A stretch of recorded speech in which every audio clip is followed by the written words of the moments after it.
Hi everyone, thank you so much for coming. In this presentation, we'll be talking about Valley Water grants that can benefit you. Next slide, please.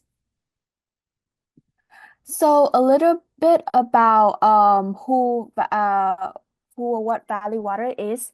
So, Valley Water manage an integrated water resource system that includes the supply of clean, safe water, plus flood protection, and stewardship of streams on behalf of Santa Clara County's 1.9 million residents. And first, as shown in the picture, Valley Water provides clean, reliable water for residents in the Santa Clara County, which have 15 cities. And in the second picture as shown, Valley Water provides flood protection in our county. Valley Water works hard to make sure that our drainage system and waterways are clear for water to flow and provide sandbags for area that we want to protect. Valley Water also builds infrastructure like flood walls to protect residents and our homes. And third, Valley Water helps keep our waterways and ecosystem healthy and clean. Valley Water manage almost 300 miles of creek and stream. Next slide, please. To briefly introduce ourselves, we are the Valley Water Youth Commission. My name is Grace and I represent District 5. My name is Ka and I represent District 2. And my name is Aditya, and I represent District 5.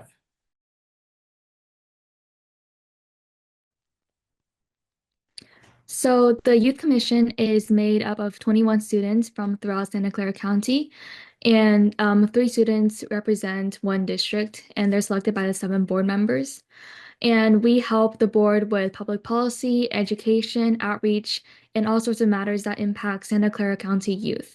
So this year, we are currently working on 3 projects: the Creekside Community Care Project, Education Outreach, and Creek Stewardship and Water Quality. And as part of our education outreach project, today we'll be covering information about mini grants, refill station grants, and a field trip fund from Valley Water, and also answer any questions that you may have at the end. Okay, so now let's talk about the mini grant program. So the mini grant program, we fund water-related community projects in Santa Clara County. So this year we've upped the funding for the mini grant program to up to $10,000 for any initiative that promotes safe, clean water, water conservation, flood protection, or education. So for who's eligible for this, schools are eligible for this as well as some community-based organizations. And some notes about this is that this grant is open year-round on a rolling basis, and projects have to focus on at least one of these criteria. It can either be related to water conservation, flood protection, or environmental stewardship. And one important thing to note is that all projects have to provide public access or demonstrate a significant public benefit in their project. So, for some success stories from previous projects from schools, there have been a lot of initiatives related to community gardens, outdoor classrooms, and watershed educational field trips. And we have a few examples below kind of showing how there have been some very successful school-based projects. So Valley Water also provides grants for refill stations.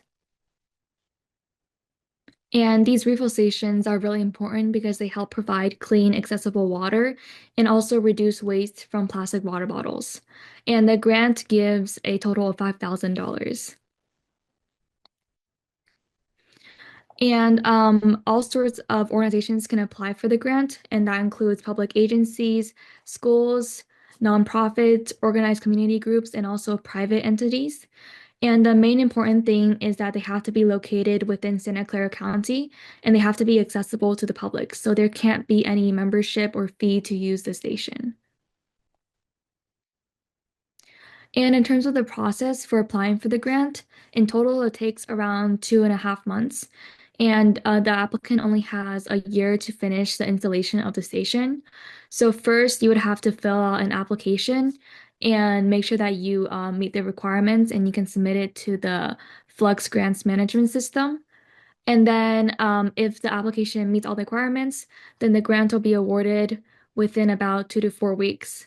And then Valley Water will help with drafting and finalizing the agreement with the grantee. And also you'll be able to pick whatever model you want for your refill station. And then finally, you would get half of the grant first to start installing the station. And then to get the rest of the grant, you have to submit a picture of the completed station with the Valley Water logo and also a final payment request. And next we have Future Fund. Next slide, please. So the Let's Go Future Fund was started in 2011 by environmental volunteers, which is a nonprofit organization. And this fund was started with grants from the Environmental Education Funders Coordism and some other local donors.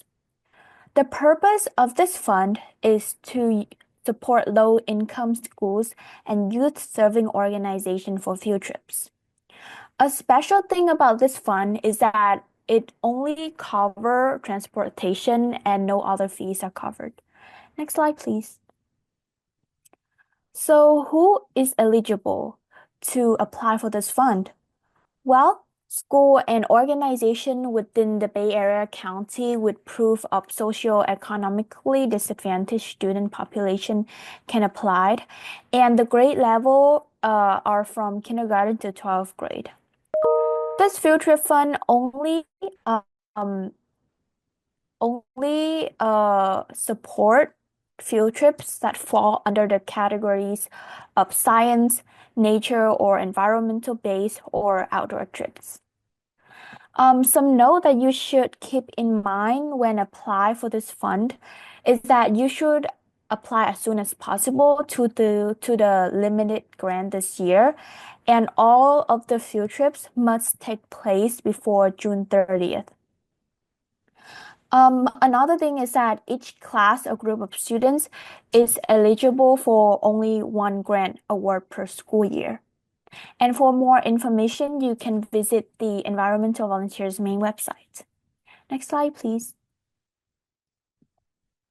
So some impact of the fund since it was created was that it supported more than 50,000 students on learning experience on environmental field trips.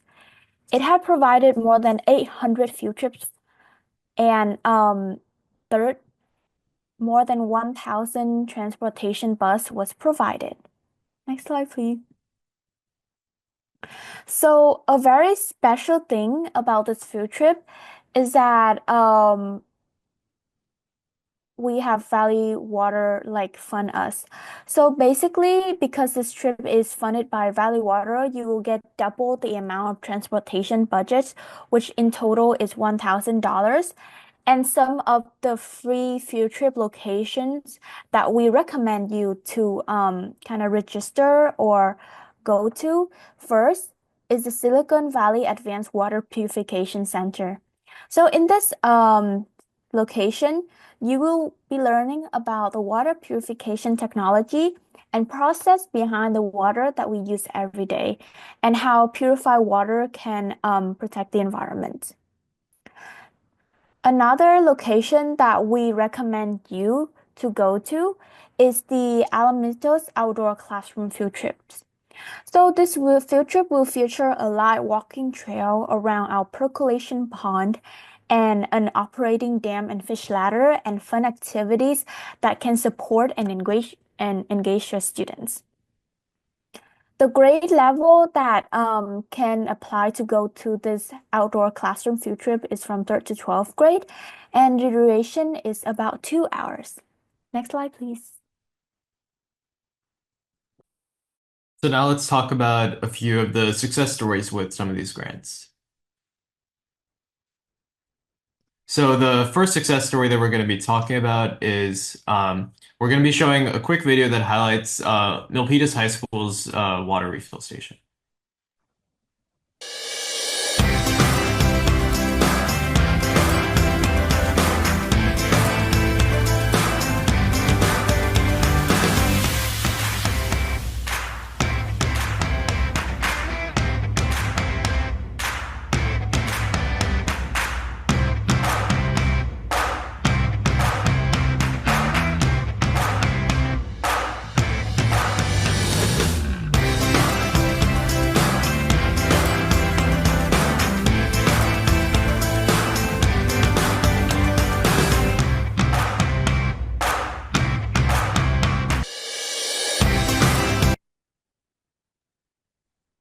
So now moving on to a mini grant success story. So I'd like to focus on Elementary School's outdoor classroom and garden project. So this was a mini grant program that was awarded $5,000, and they developed an outdoor classroom and garden project um, with a native plant and vegetable fruit garden.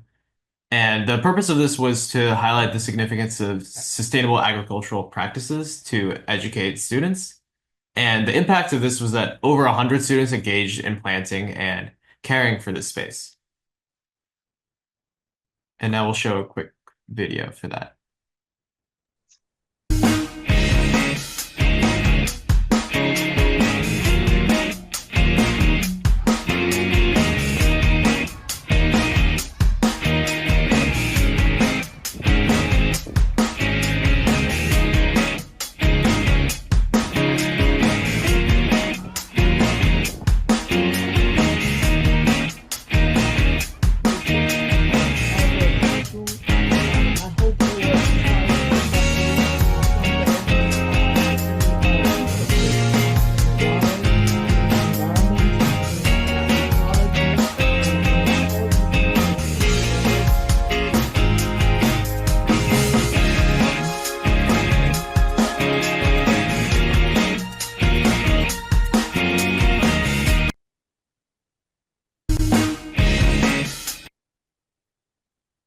And finally, let's talk about another mini grant program. So this was one hosted by the Empire Gardens Elementary School, and they designed a mural on campus with $5,000 that they were awarded.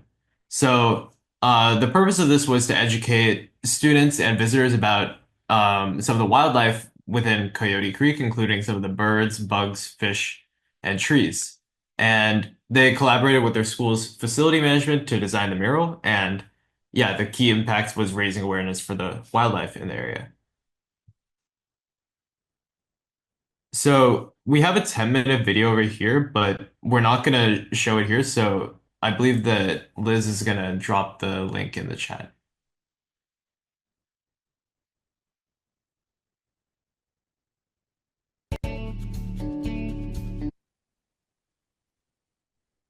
Thank you. So this is the list of contacts that you can contact for the Let's Go Field Trip Fund if you encounter any problem while doing the application.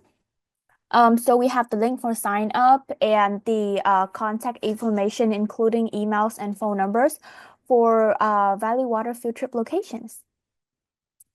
Next slide, please. And that's it for our presentation. If you have any question, please put them in the chat, and Youth Water Commission and Valley Water staff can help you to answer the question. Sure. Thank you, everyone. So we covered our mini grants, our refill station grants, our field trip fund. And if anyone in the attendees would like to ask us questions, Clarissa, would you like to introduce yourself as our Valley Water staff from our grants team? Yes, hi everybody. My name is Clarissa Sanglang, and I am on our grants team. As Liz mentioned, I work primarily on refill station grants, and I assist with our other grants program as well, like the mini grants, as well as our partnerships, which one of our partnerships is that Let's Go Field Trip Fund. So I'm happy to be here. Thank you, Youth Commission, for spreading the word, and thank you guys for attending. We'll pause to watch our chat if y'all have any questions.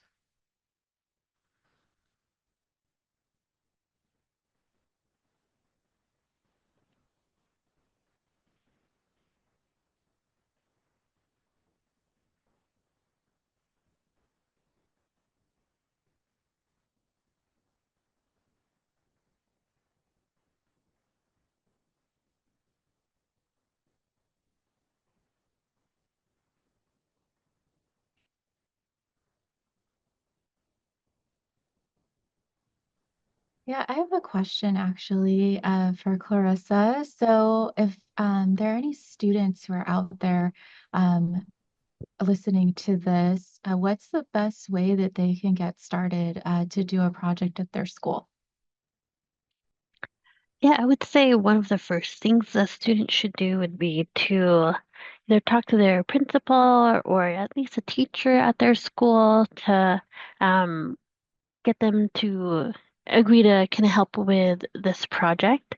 Um, so the applicant, could be the school or it could be the school district. So that's why you'd want to have some kind of staff um, to assist you with the application, and then if you're awarded, to assist with, installing the refill station grant. So the first thing would be to identify a staff member from your school.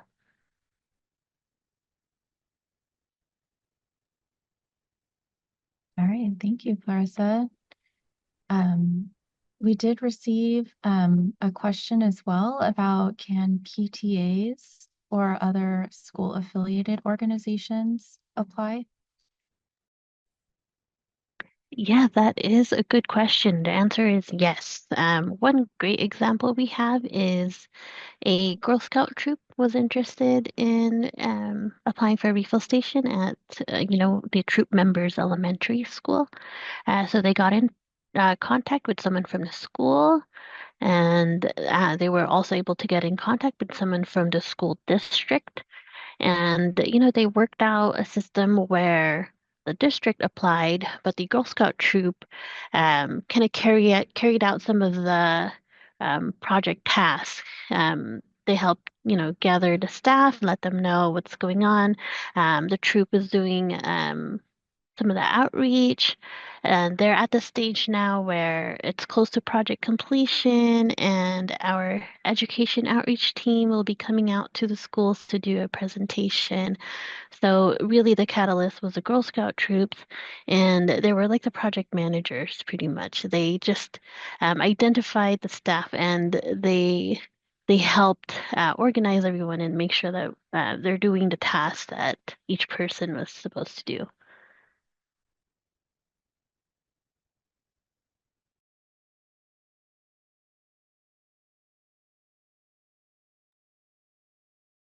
Great, thank you. There's another question here. Can multiple individuals from one location or organization apply for separate grants, like a mini and a refill station grant? Yes, that is welcome. You're more than welcome to apply for more than one grant at the same time. The only condition would be it has to be different projects, so you can't apply for a refill station grant, and then your mini grant is also to install a refill station. So they do need to be separate, projects. It can be at the same school, but just the project scope has to be different. Then we have another question. What kind of permits are needed for an organization to apply for the refill station program? Okay, so for uh, permits, we don't really require permits, but there are documents that we require.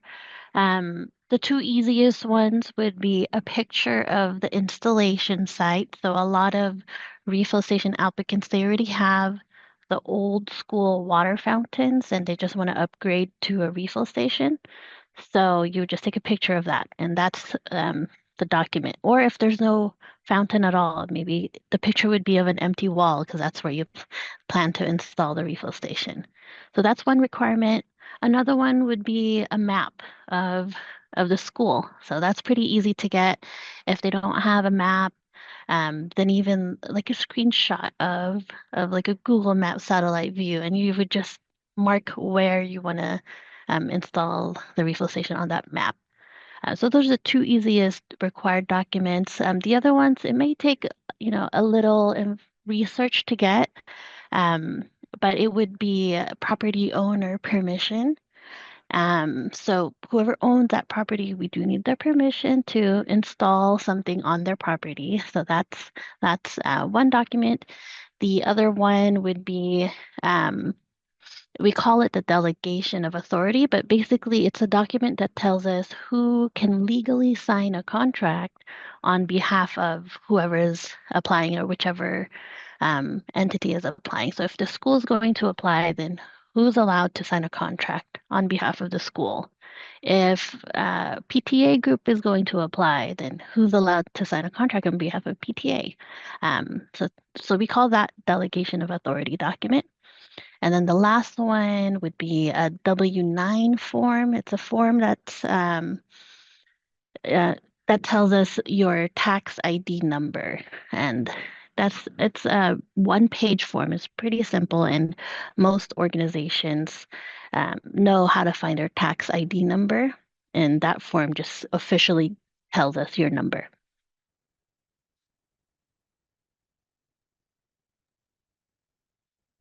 Great, thank you, Clarissa. We have another question of, is there a list of recommended refill station models? We do. We have a list of your options. We don't recommend one brand over the other, but it gives you a starting off point of what kind of models are available to you. There are some that are attached to a wall, some that are freestanding. We had one grantee, they already had a water fountain that was in pretty good condition, so they just added one little component there for the refill part. So that was a simple one to install, but there's a variety, and we do have a list available.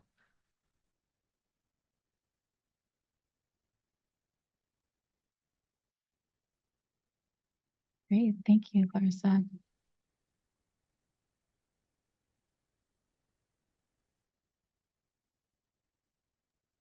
I have another question.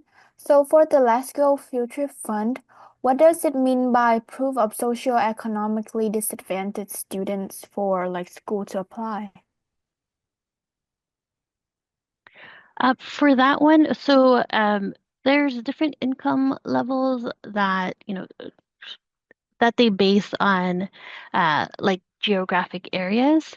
And there's also a status called Title One for schools, and it's kind of based on their student population and their household income levels. So if they meet those requirements, then they can be considered like economically disadvantaged communities. So that's a pretty common factors that the school should know at least where to find that information, and then they have data on the area that their students are from, so that's how they can figure out um, their income levels. Another one, do the refill stations have to take the place of older water fountains, or can one be installed anywhere on a property? Um, yeah, that's a good question. They don't have to take the place of older fountains. Um, but they do need to be installed somewhere that's accessible. So, maybe accessible by members of the public. For example, if there are events at the school, then anyone can go bring their reusable water bottle and refill it at the station. So one location on a school that may not be eligible would be, say, the principal's office, because not just anyone can go in there. But a lot of our grantees would install it near the grassy lawn area, or maybe near the blacktop, and that's accessible too, even on the weekends when people go and use the playgrounds, and they can use that as well. So that's allowed.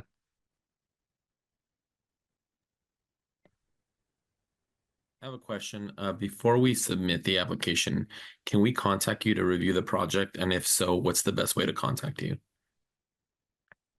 Thank you. Good question. Yes, you can reach us at grants@valleywater.org. I think they also have a slide too. Thank you for putting that. Yeah, we have our grants inbox. You can call us too. That's our hotline. So it rings the different staff members. So if one isn't available, then there should be someone who is available. But if not, you can leave a voicemail, and we're good at getting back to you. And you can email us as well.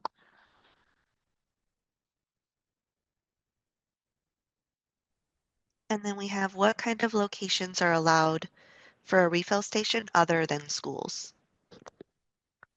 Locations that are accessible to the public. So parks, public can go. They don't have to pay a fee to access it.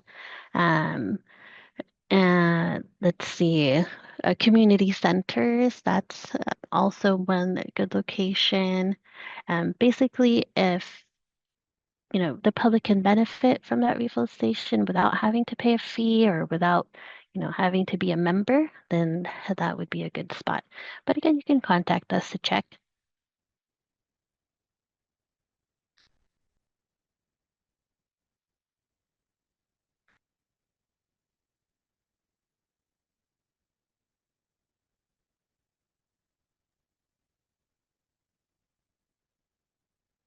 All right, we have another question. What is the difference between Valley Water's fee and easement? Oh, that's a good question. That has more to do with figuring out who is the property owner. So if you look it up and you see a Valley Water has a fee, then that means they own that property. And if you see that Valley Water has an easement, then they have a contract with another agency to do work on that property.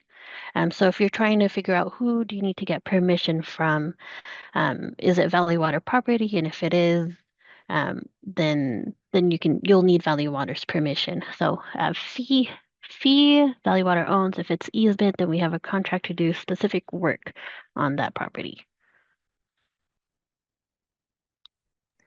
And then would somewhere like a police station be eligible for a refill station? Yeah, as long as it's in a spot that's accessible by the public. Because I know in police stations there are areas where we can't go, but they also have areas that, any member of the community can go in if they have questions, then they can go there. So that would be um, an eligible spot potentially. We'll need to know the details of the specific location. If it's like under guard or something, then maybe not. But generally speaking, it would be an eligible location.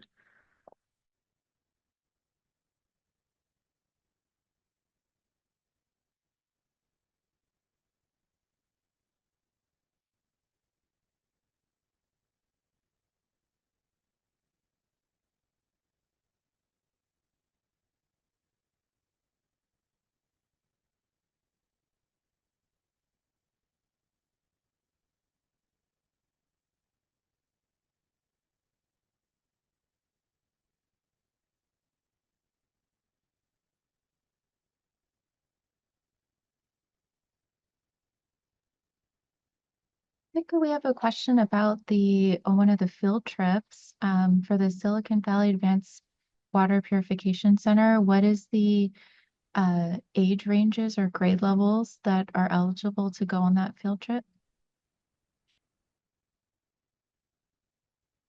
I believe it starts at fifth grade. I'll have to double check, but I do know they have had field trips um, from elementary schools, middle schools, and high schools too, and college as well. So it's a range, but I think the minimum is fifth grade. I can fact check that in just a moment.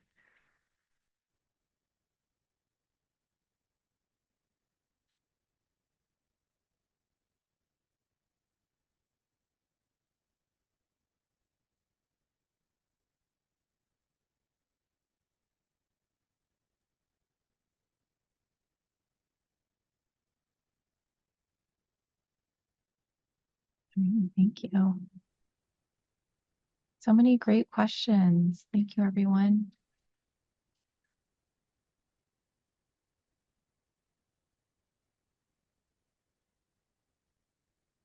I also want to point out for refill stations, we have had, installations in a few elementary schools. So if you're interested in seeing what kind of stations they installed, like what models they chose, then just reach out to Grants and I can send you pictures. If you need ideas, just let me know.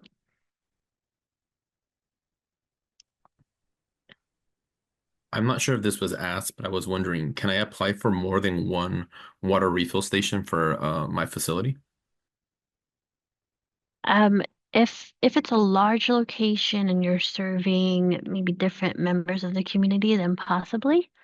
Um, if it's, a smaller location and maybe you just want one right outside the building and another on the other side, maybe not. We may ask you to wait maybe for the next year to apply again. The reason is we want to give an opportunity to different uh, places and different organizations and give them a chance to get a refill station. Um, But yeah, it depends. So just reach out to us. Thanks for asking.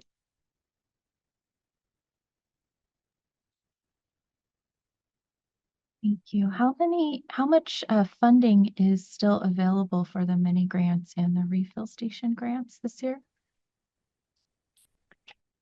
This year, our funding, it goes by fiscal year. Valley of Water's fiscal year ends in June, and then it refreshes in July. For refills, we have, I think about 4 left, but we do have pending applications. If we grant all those pending ones, then we may run out for for this fiscal year, but the funds renew anyway. So we always encourage everybody for refills and for minis, just turn in your application. And um, if we suggest waiting for July, then we'll let you know. But there's no harm in just turning it in as soon as you're ready. Then for projects such as refill stations, would construction have to be done by uh, any construction contractor, or is there a limited list of contractors? Yeah, for installing the refill stations, we don't provide a list of contractors. We don't recommend, one company over another. The only thing we require is they are licensed. They do need to be a licensed contractor, and they're legally allowed to do business in the state of California. Um, for a lot of the larger agencies, for example, a school district, they may have facilities or maintenance staff, and they have the qualifications needed to install or do plumbing. Then in that case, their staff can do the installation. Um, but that's something that they need to confirm is their facility staff has the qualifications to do that kind of work. If not, then it will need to be done by a licensed contractor. And someone's asking, so there's a park near my house with no water fountain. The park is operated by the city. So can I, as an individual, apply for a grant to add a refill station to that park, or does the city have to apply? Yeah, good question. So the property owner is the city, so it'd be a good idea to get in contact with the city, and then you can ask them for direction. Would they allow you to apply for the grant? Do they prefer that someone from the city would apply for the grant and maybe you can help? Um, and we've seen both situations also where it was just a resident wanting to do something in their local park, and then they contacted with, the city, and they were able to get the project going. So that's a good question. It's good that you're looking around you to see for opportunities, in ways that you can improve your local park. I do have a follow-up from a previous question regarding the tours at the Purification Center. So the minimum age is 10 years old. It is a working purification center. So it's ongoing at 24/7. So there's some safety precautions. So minimum age is 10 years old. And that's for any tour, public tours, private tours, school tours. And then what about, is there an award timeline for mini grants? Good question. I believe that's 4 to 6 weeks. It does take a little longer than refill stations. We might have it on the slide as well. The reason is mini grants, the project varies. Refill stations are just installing the refill stations, but the mini grants, it kind of depends on what the application is. So it may take a little longer to review the grant and award. Um, yeah, I believe it's 4 to 6 weeks.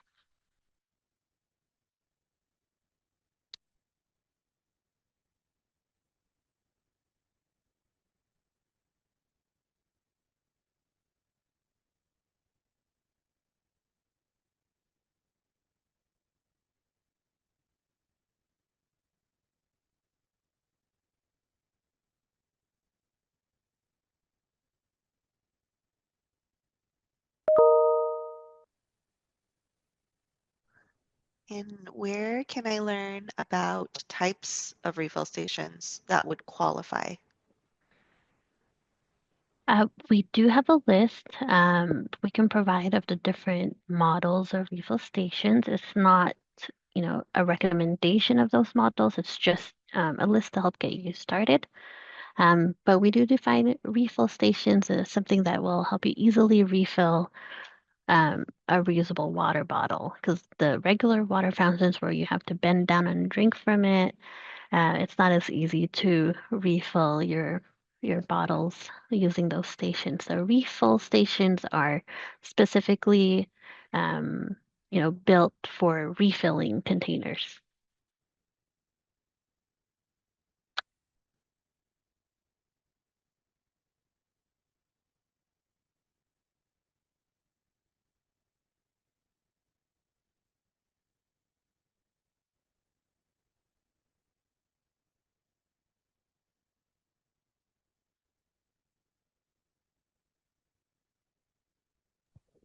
Can it include, in addition to that refill component, the drinking fountain component? Yes, there are some refill stations that kind of have a combo, and they have the traditional, drinking water fountain, and then connected to it is the refill station, so that's allowed as well.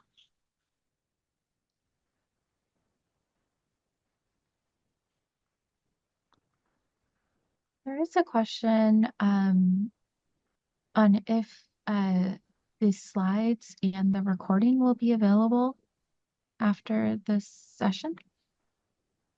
Absolutely. These slides will be sent out after the session, and we are recording. That needs to be processed, and anyone who has registered for either of our webinars will receive a recording.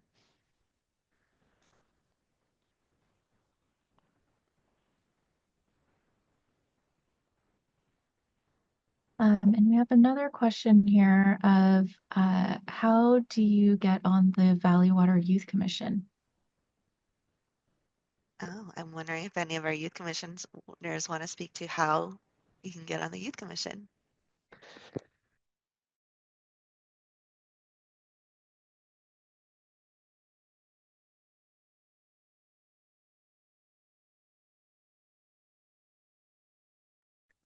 I can talk about that. So basically on the Valley Water Youth Commission website, I think like there is just like an application for you to submit and then you email it to them. And I don't recall when it's due. I think it's around May-ish. Yeah, I think so.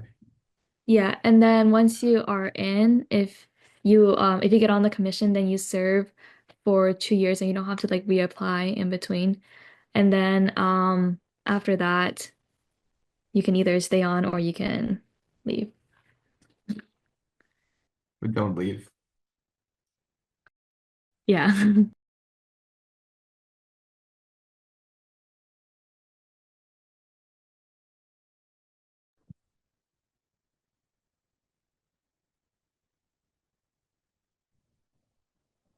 Okay, next, while we see if any more questions come in. Are there any closing thoughts from our youth commissioners before we end out?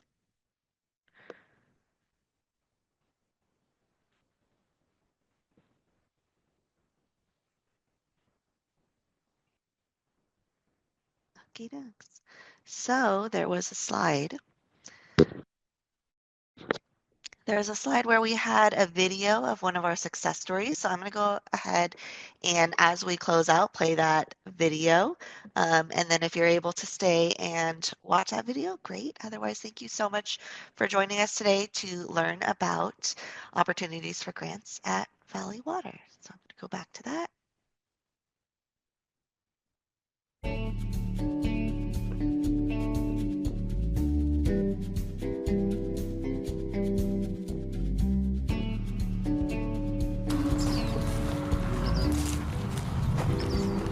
Hi, how's it going? My name is Paul J. Gonzalez. Welcome to the Coyote Creek. So I'm the Executive Director of Keep Coyote Creek Beautiful, and my main responsibilities are around managing our funds, but in particular working on developing relationships and building the programs that we do. I've been a muralist since 1996. When I started, I was an oil painter, and then from there, experimented with acrylics, then moved to ceramics, a little bit of glass blowing, and next thing you know, once you got that first piece, it just kind of just took off from there. I never thought I would be getting to 200 murals. It's pretty amazing. So working with KCCB, the process was first seeing what we can do to work together to make a success and what the outcomes could be. And the mural project was our focus. And with that, to bring in an education component. And so since we both worked at schools, we both had a different experience with working with different types of students and different schools. So we used those different types of skills to create an educational component on top of creating design that would encompass the Coyote Creek. So not only do we create the education component that we've taught in schools on a Zoom class, this is an education component that actually talking about the watershed and the different species that live within the Coyote Creek. From just getting all the approvals that we needed from the community, the school, getting the community input from the kids, which Paul did through Mr. Adventure, and then reviewing what the input was from the children, determining what the format would be, and we decided on a watershed format, starting in the mountains where the water forms into the creek and all the wildlife that would flow towards the bay. And then finally, just the act of painting it was laborious but fun. I really enjoyed it.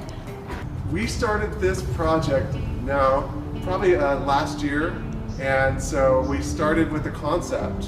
We started to come up with what we're gonna do, the different approach steps, also the educational component, looking for a school, and this school happened to be available and was interested in our project, and from there, looking at the site to see what wall would be perfect for a mural for everybody to see, because selecting a wall is really important, because you don't want to do a wall that only a couple people can see. You want to make sure the whole school gets to see this so that they're able to enjoy the beauty and they're able to get the message. And then after that, you have to schedule the time for the painting and so forth. And also doing this during the COVID, we had a lot of hiccups, but we kept on persevering until we were finally complete. I would say the biggest challenge we had was the COVID. And at the same time, they say challenges just make you stronger, right? We were able to make this happen with all these different obstacles, and we had to find a solution, and we made it work. And that's a success right there. Every project's different, and so you always have a different set of criteria that you have to meet up, a different process. Each school district is different. Each organization is different. So you're just trying to find how to make it work, that merging of, trying to make it work. Murals are awesome because it really leaves a mark. In fact, with the mural, you don't have to put too much detail. You can make it a little bit more airier, so we can actually paint more of the space. And that's what we did here. We could have put more details and so forth, but there's a certain point where you don't want to be having it too busy as well. So we want to have a nice, well-balanced piece, and I think murals are a great opportunity to educate in regards to creek preservation and the environment. Well, we had to have the coyote because this is Coyote Creek. I also mentioned that there were a mixture of insects and of flowers and mammals and birds. So I want to make sure that we had a mixture of those. I love this area, but I think I like the raccoon, but I also love the scrub jay. I don't know, I like all the different personalities on this. I think that's kind of fun. I love the neck right here. I don't know, I have different parts that I like for different reasons. My favorite part of the mural is the American robin. And this is a bird that I recognized early on in my life and really have resonated with, between its color and just the way that it flies around and its energy. The main takeaway for me on this mural is beauty and education. So we want to beautify, but also inspire, and educate. And so here, as much as it just looks, we see the different animals, we actually selected these animals. So that was actually part of KCCB's job, was to educate me on certain species within the Coyote Creek. So working with them to educate me, I also get to learn more about the Coyote Creek and other animals and species that are living in there. So I was educated, and so we get to educate this students, the teachers, and the staff, and everybody who visits the campus. It's beautified the school, and we really transformed a very boring two-tone wall into this amazing color of life. There's just so many colors in here. I also want people to recognize that we've got a watershed, that this all leads towards Coyote Creek, which is adjacent to the school. Like, the school backs up to it.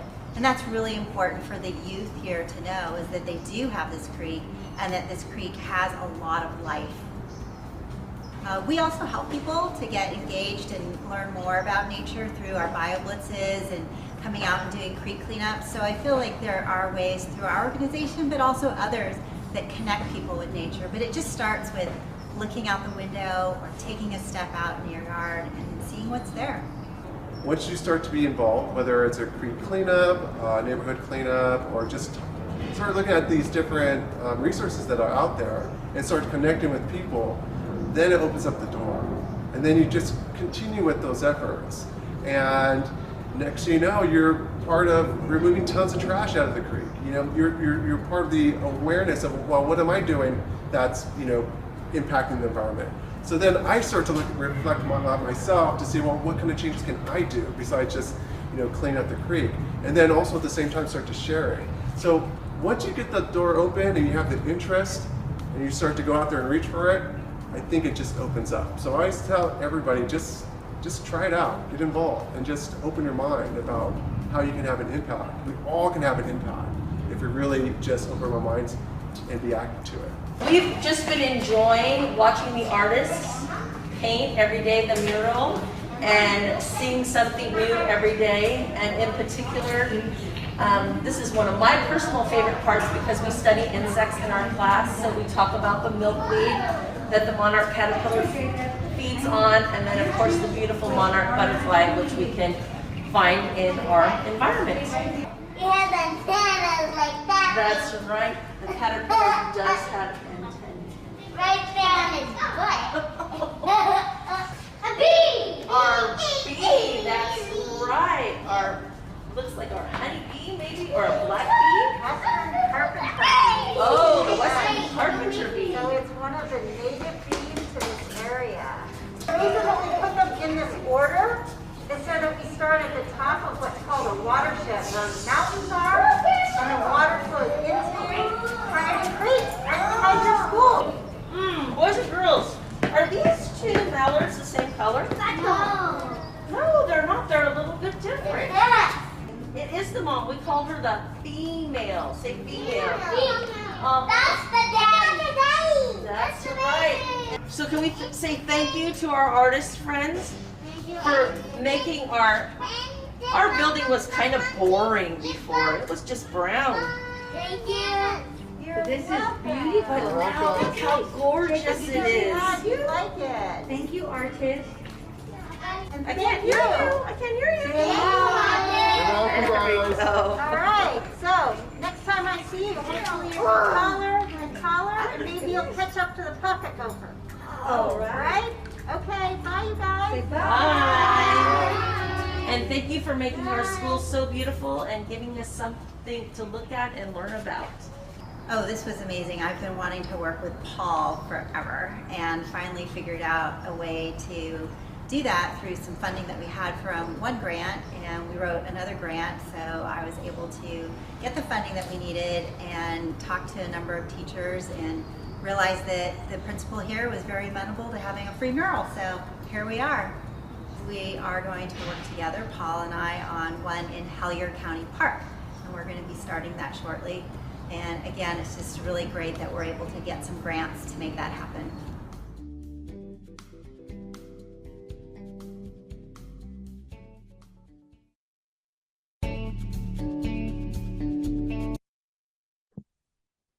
All right. Thank you all so much. And we'll close out right here. And we hope to hear from everyone soon. Bye-bye. Thank you, everyone. Thank you. Thank you.